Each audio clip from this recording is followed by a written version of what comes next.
It has been said that they are the opposite of the American dream. They are the American nightmare. In 2025, the Hells Angels Motorcycle Club is almost 80 years old. Traveling under the banner of the Winged Death Head on their Harley-Davidsons, they are the ultimate motorcycle gang who have ignored the social norms of mainstream society and its laws for decades.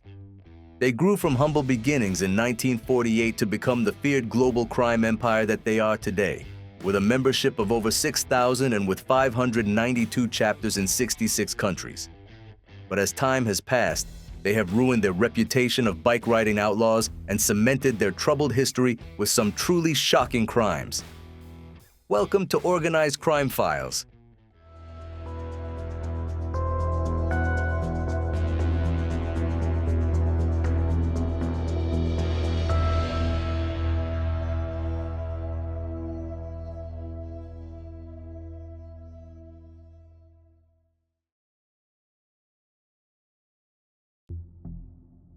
Wild Boys. In 1953, the outlaw biker movie, The Wild One, was released in theaters and soon became a cult classic. Marlon Brando played the leather-clad leader of a motorcycle club, the archetypal anti-hero and the perfect icon for the counterculture of the younger generation. When asked what he was rebelling about Brando's character, Johnny Stabler replied, "What do you got?" Many have attributed the creation of the Hells Angels, the largest motorcycle club in California, to the film. Actually, the first Hells Angel chapter was formed in Fontana, California in 1948, 6 years before Brando's movie. According to the Angels' official website, the club's name was suggested by Arvid Olsen, an associate of the founders. Some believe the name was taken from a B-17 squadron, the 358th U.S. Air Force bomber group that were based in England during the Second World War. Coincidentally, Clark Gable flew a few missions for the company, and he rode a Harley-Davidson motorcycle. This may or may not have had something to do with the story. It's just one of the many legends associated with the bikers. It has also been theorized that the name was taken from the Howard Hughes movie Hell's Angels, which was released in 1930. The First World War flying epic had magnificent fight scenes. The history of the Hells Angels, in fact, their whole existence and lifestyle is plagued with myths and shrouded in secrecy, just like any other organized crime syndicate. It helps them to get the job done. Each biker gang has their own set of colors. A full member will wear a 4-piece patch on the back of their vest. At the top will be a rocker emblazoned with the name of the gang, in this case, Hells Angels. The centerpiece is the Winged Death's Head, a wrathful-looking skull with feathers streaming out behind. It looks mean as hell, but that's the whole point.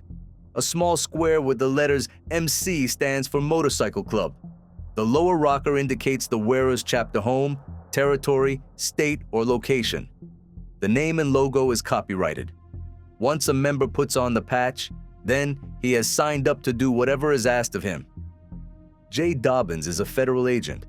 He infiltrated the HA in an operation named Black Biscuit between 2001 and 2003. His cover story had him playing the part of a gun runner and debt collector. Dobbins stated that the gang will kill their own if you betray them, if you violate their trust or their brotherhood. In fact, it doesn't matter if you have a Hells Angel patch on your back or not. They will kill you. The Hells Angels claim that other motorcycle clubs sprang up in California during the 1950s. Although at first, they were separate from the original gang, eventually the bikers came together and the ground rules for admission were laid down. In 1961, the phenomenon went global when the first international charter was set up outside of California, all the way on the opposite side of the world in Auckland, New Zealand. Other chapters began to pop up across the Midwest and the East Coast of America throughout the 60s. In July of 1969, the first of 275 European chapters was founded in London, England. Australian clubs were welcomed by the end of the 1970s, and Rio de Janeiro in Brazil became the first South American chapter in 1984. Africa followed suit 9 years later with Johannesburg, and Eastern Europe continued the expansion into the 2000s. It was in 2009 that Turkey became the first Muslim country to join the organization. fallen angels. Sonny Barger was just out of high school when he joined his first bike club, the Oakland Panthers, in 1956. The group became the Oakland chapter of the Hells Angels in 1957. A year later, Barger, a natural-born leader, was their president at the age of just 20. He introduced rules to instill discipline. There would be no swearing, fighting, or using dope during a meeting. Clubs could not be too close to one another, and drug burns were not allowed either. That means that if a drug deal was set up, it had to go through. Shakedowns were not allowed. Those early rules, which set the standard for HA gangs all over the world, show how heavily the bikers were into their drugs. Along with motorcycles and girls, drugs were what they loved the most.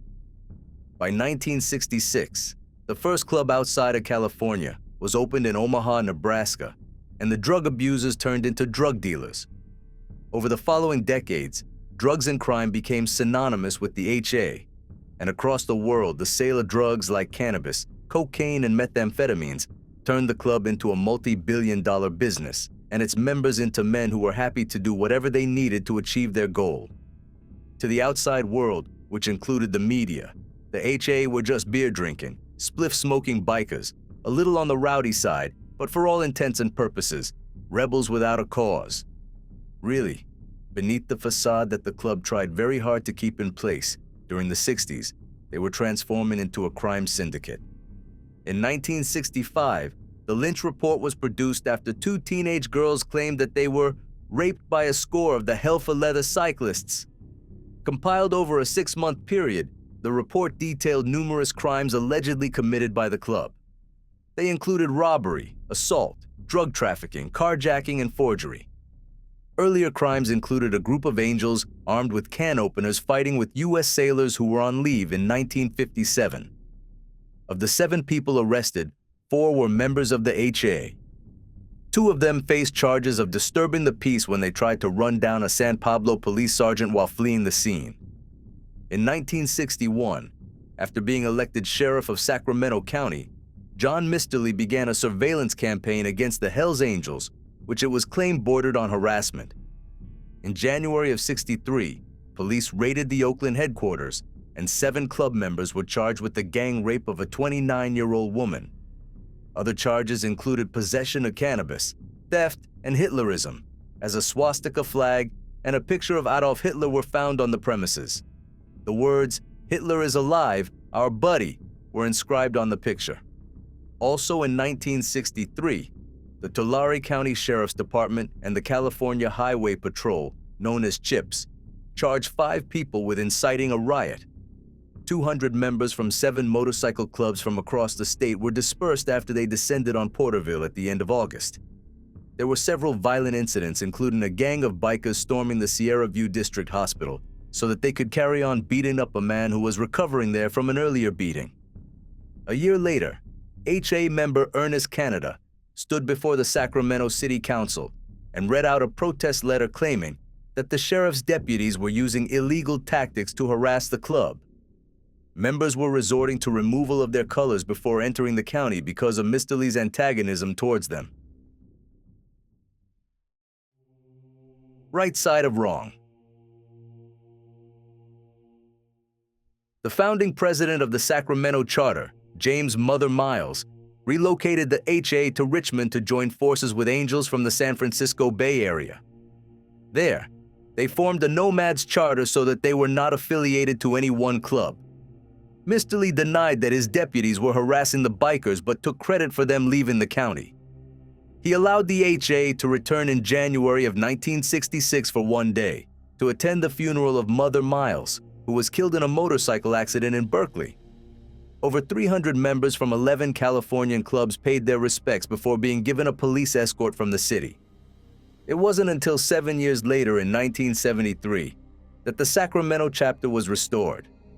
In October of 1965, 16 angels attended an anti-Vietnam protest march in Berkeley.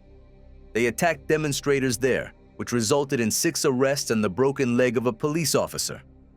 Left-wing groups, students, and representatives from the labor unions later met with the president of the Sacramento Charter and by now, the club's presumed national leader, Sonny Barger. The meeting took place in the San Jose State College cafeteria. Assurances were made that the protest march planned in Oakland for November would take place without any further violence from the bikers. The day before the protest, Sonny Barger held a press conference to announce that they would not attend the march as any physical encounter with the protesters would only produce sympathy for this mob of traitors. He then read out a telegram addressed to President Lyndon B. Johnson stating, "I volunteer a group of loyal Americans for behind-the-line duty in Vietnam.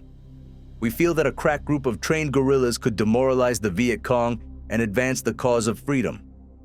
Johnson never replied. Beginning in 1967 and continuing for at least another 5 years, the Oakland chapter of the HA handed over weapons bought on the black market to the Oakland Police Department. This was to halt the sale of weapons to radical parties such as the Black Panthers or the Weathermen. In return, the HA requested the release of some of their jailed members. In 1972, Police Sergeant Edward Hilliard testified that he accepted grenades, dynamite, and guns from Sonny Barger on at least 15 separate occasions. Hilliard also alleged that Barger said he would deliver the bagged body of a leftist for every angel released from jail. However, he swore that the police did not allow the angels to commit crimes on their behalf. When Charles "Crazy Chuck" Forsyth was arrested for cannabis possession in February 1967, a warrant was granted to the San Bernardino County Sheriff's Department to search the HA headquarters at the Gray Ranch in Alta Loma. 27 officers from Vice, SHIPS, and Special Enforcement raided the ranch. Along with the San Bernardino Charter President Otto Friedli, another 13 HA gang members were arrested, along with 8 women, on weapon and drug charges. 4 children of the charter members, aged between 3 and 6, were sent to juvenile hall. Marijuana and other drugs, an arsenal of semi-automatic pistols and rifles, ammo, several knives, Nazi insignia, and stolen motorcycles and parts were confiscated during the raid. One member had to be restrained when he tried to attack a press photographer at the scene. 4 senior members of the Bernardino Charter were granted a change of trial venue because of the publicity received. 4 of the accused were released due to a lack of evidence. Friedli was convicted of keeping a residence for the unlawful use of cannabis and unlawful possession of a firearm by a former felon. The Gray Ranch was subsequently abandoned. An open book. Now a legendary writer in 1965, Hunter S. Thompson was a little-known journalist living in San Francisco when he was asked to write a story about the Hells Angels by the editor of The Nation magazine just after the Lynch report was released. Thompson's article stated that the difference between the Hells Angels in the paper and the Hells Angels for real is enough to make a man wonder what newsprint is for. Off the back of its success, Thompson received lots of book offers, so he spent a year writing and living with the club. The book, Hells Angels, A Strange and Terrible Saga, was published the following year. In it, Thompson notes that they have a belief in total retaliation for any offense or insult. They are tough, mean, and as potentially dangerous as packs of wild boar. Thompson experienced the violence firsthand when he tried to interfere with a Hells Angel who was assaulting his wife and dog. For that, Thompson took a severe stomping. The book made Thompson a star, and the Hells Angel myth was firmly cemented, but the Angels felt betrayed as they weren't portrayed in an exactly flattering light.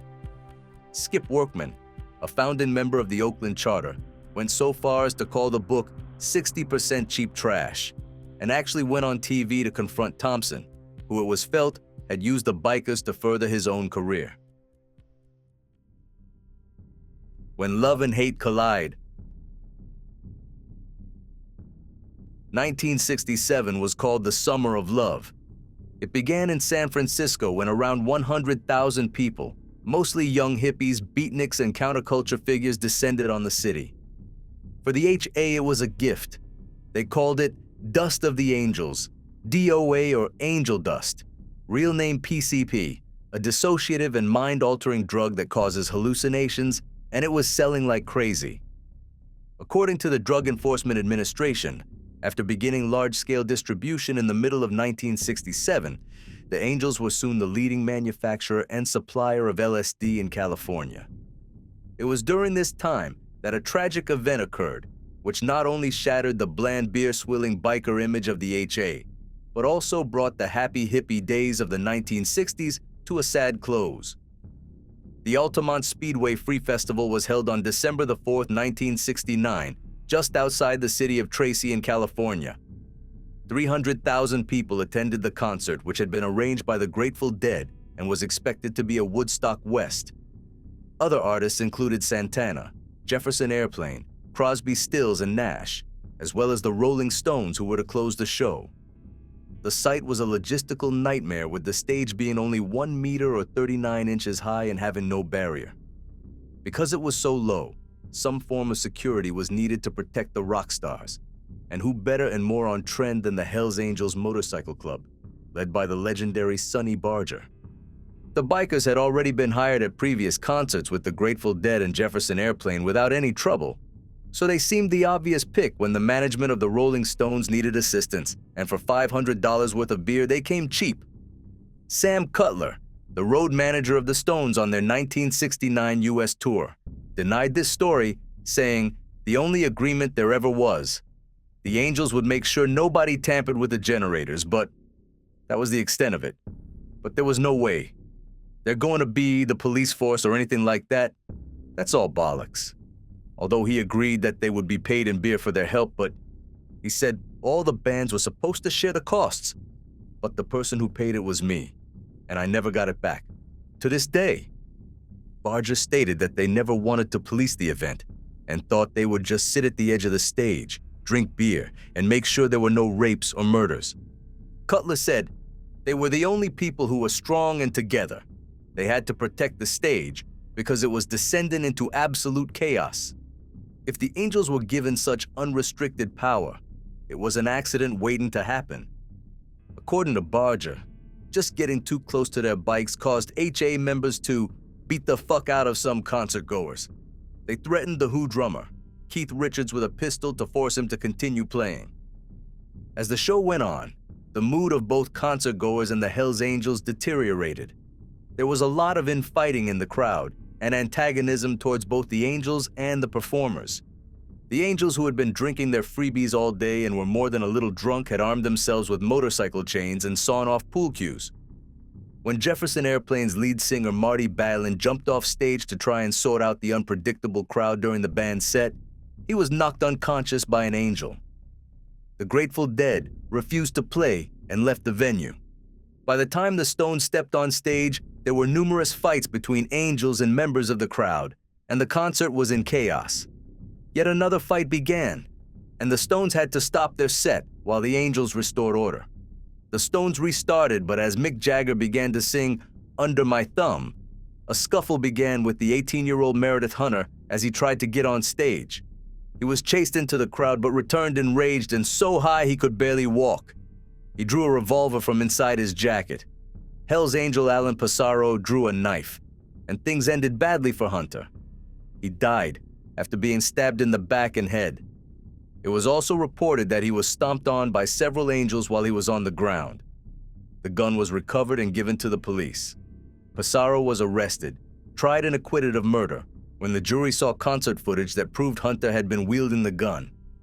It was ruled that Passaro had acted in self-defense. The unpleasant incident was featured in the counterculture documentary Gimme Shelter, which chronicled the last weeks of the Rolling Stones' 1969 U.S. tour. The film helped to cement the Angels' reputation as violent criminals across the world. Becoming Gangsta. By the 1970s, what had started out as a motorcycle club had clearly turned into an organized crime gang under the leadership of Oakland chapter president Sonny Barger. A police report referred to him as probably the most powerful and well-known outlaw motorcyclist in the country, influential with motorcycle clubs all across the nation. Barger has been unemployed for years, and yet is seen with large amounts of money. It is known that all Hells Angels deal extensively in the narcotics trade. In his autobiography, published later in the noughties, Barger agreed, saying, "In the 70s, we all became gangsters. I sold drugs and got into a lot of shit. During those first 3 years of the 70s, that shit included being charged with kidnapping, assault, illegal possession of a weapon and narcotics, and attempted murder." A stint in Folsom Prison followed in 73. By 77, though, Barger was out and a hero to many. Meanwhile, in 1971, a group of angels had descended on New York City to attend the funeral of fellow member Jeffrey Groover Coffey, who had been killed the week before in Ohio. While there, some of the bikers ordered new leathers from Eugene Pritzer's shop in the East Village, but when they went back to pick up the order and it wasn't ready, things took a sinister turn. At first, the 8-man gang began to abuse Pritzert, but when his 17-year-old girlfriend appeared on the scene, some of the men guarded Pritzert while the others proceeded to systematically beat and gang rape the girl. After a 6-hour assault, Pritzert was able to escape and alert the police. All 8 men were caught and charged with criminal trespass, unlawful imprisonment, sodomy, and rape. In 1972, back over on the West Coast, Bradley Parkhurst arrived at the home of Connie Perry, a girlfriend to a Hells Angel, to buy a motorcycle. He was stomped to death by 2 HA members because he shook hands the wrong way. A 1977 quadruple murder that took place in Gaston, Oregon was so brutal that it caused some Hells Angels to turn informant. Margot Compton asked Otis "Buck" Garrett, the president of the HA Nomad chapter in Vallejo, to help her and her 2 daughters, Sylvia and Sandra, to get away from her abusive husband, Doug. In exchange, Compton was expected to work at the Love Nest in San Francisco, a massage parlor owned by the Angels, and perform sex acts on clients.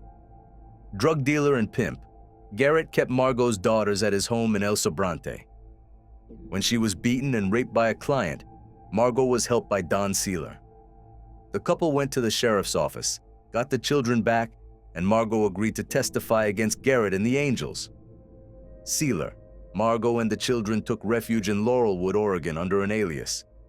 Margot testified in court, so Garrett sent Bug-Eye Bob McClure and Ben Psycho Silva to kill her.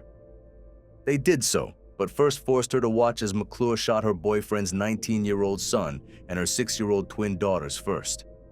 It wasn't until 1994 and 1995 that the men were convicted of the brutal killings with the cooperation of other Angels. They were both given 4 consecutive life sentences. Margot's recorded testimony helped to convict Garrett on charges of pimping and pandering.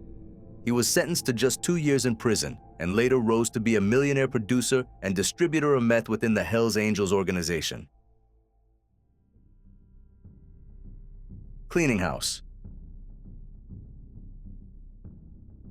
During the 70s, the Angels always seemed to be one step ahead of the law.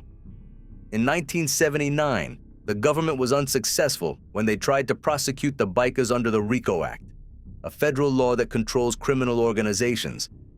Barger was rearrested, along with other members for prostitution and drug dealing, as well as being members of a group intent on breaking the law, but the case fell apart. According to journalist André Cédillo, by the 1980s, the Hells Angels were doing a cleanup to become a real criminal organization. Before it, they were disorganized and unruly. They were like a street gang. And criminals do not want to do business with unorganized criminals as they are a liability. As part of the crackdown, the Angels set up a meeting with the Laval chapter of Quebec in what became known as the Lennoxville Purge. Sonny Barger's Angels had first established themselves in Montreal, Canada in the 70s. Although the Laval Five were full members of the HA, they were shot dead because they were seen to be hurting the Angels' reputation as professional criminals. Led by the drug-addled psychopath Yves Apache Trudeau, who was responsible for the deaths of 83 people, 43 of them by his own hand, the feral Laval gang ran crazy. They never paid their debts, stole from other chapters, and killed indiscriminately. The ambush came in March of 1985, when 5 gang members were executed while other members were forced to watch. Trudeau escaped the massacre and turned on the Angels, testifying against them.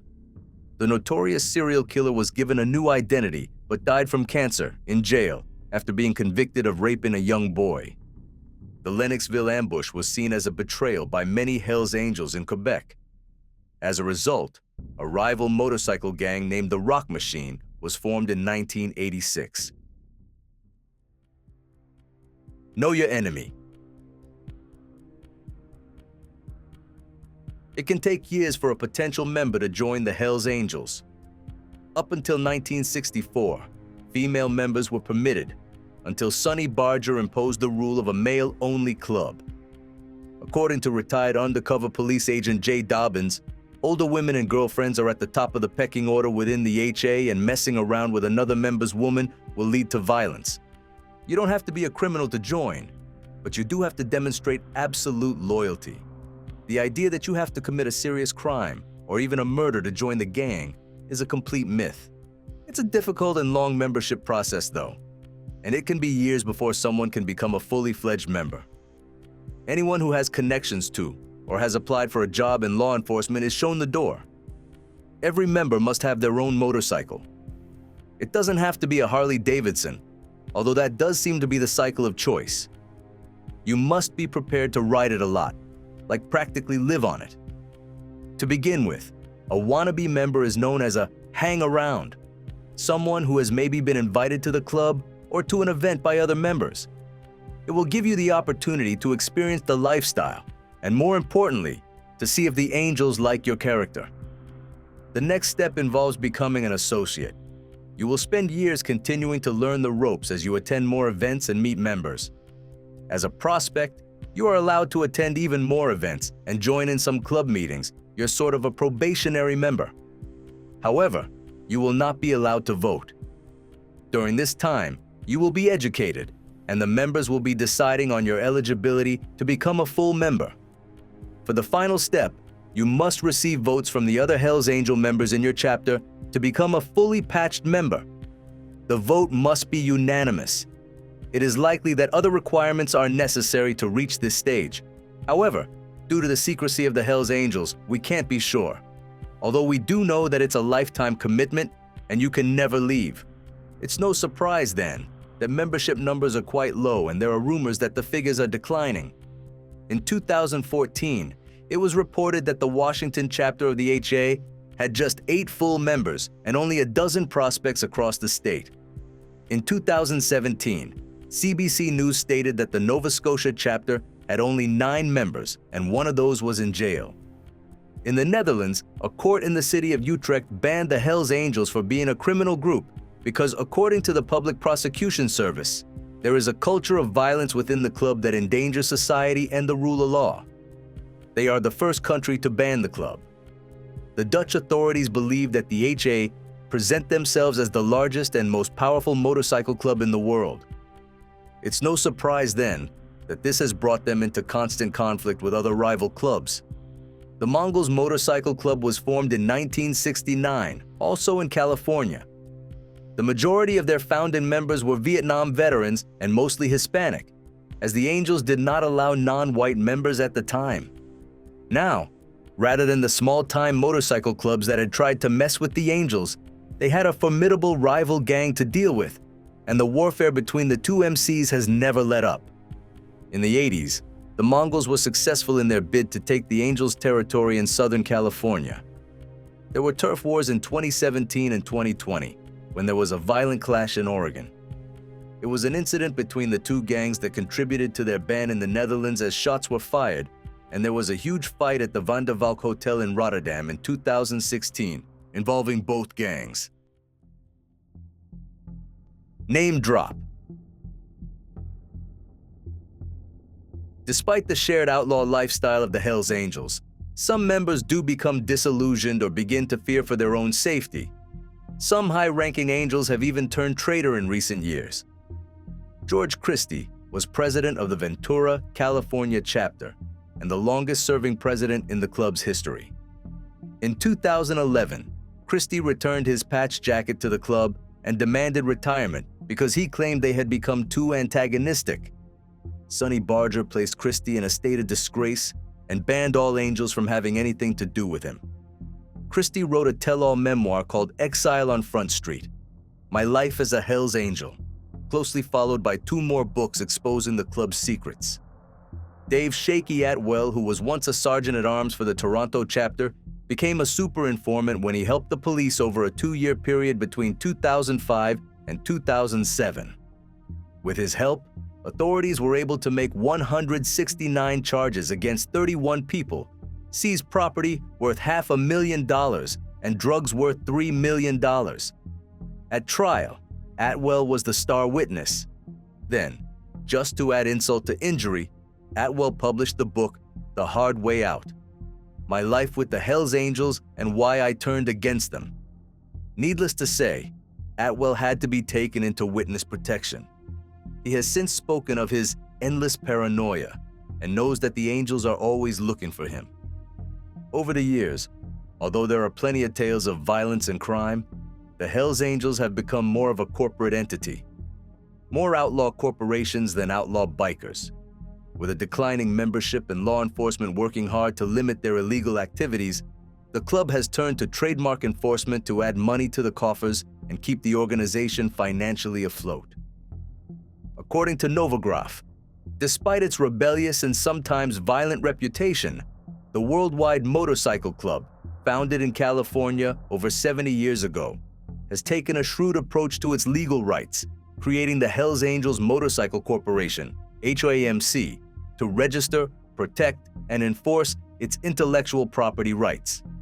And the Angels have not been shy when it comes to defending its trademarks, which include the Death Head insignia, by suing a whole load of companies for infringement, including Toys R Us, SAC, Walt Disney, Alexander McQueen, Amazon, Zappos, and Marvel Comics. They do not license the trademarks to anyone else, instead choosing to sell their own merchandise such as keychains, t-shirts, and underwear to the public in stores, at charity events, and on club websites, their motto being "Loyalties, not royalties." Just as a final note, for the Grammar Police, as far as the missing apostrophe in Hells Angels goes, the website for the Wolverhampton chapter in the UK states, "Yes, we know that there is an apostrophe missing, but it is you who miss it. We don't."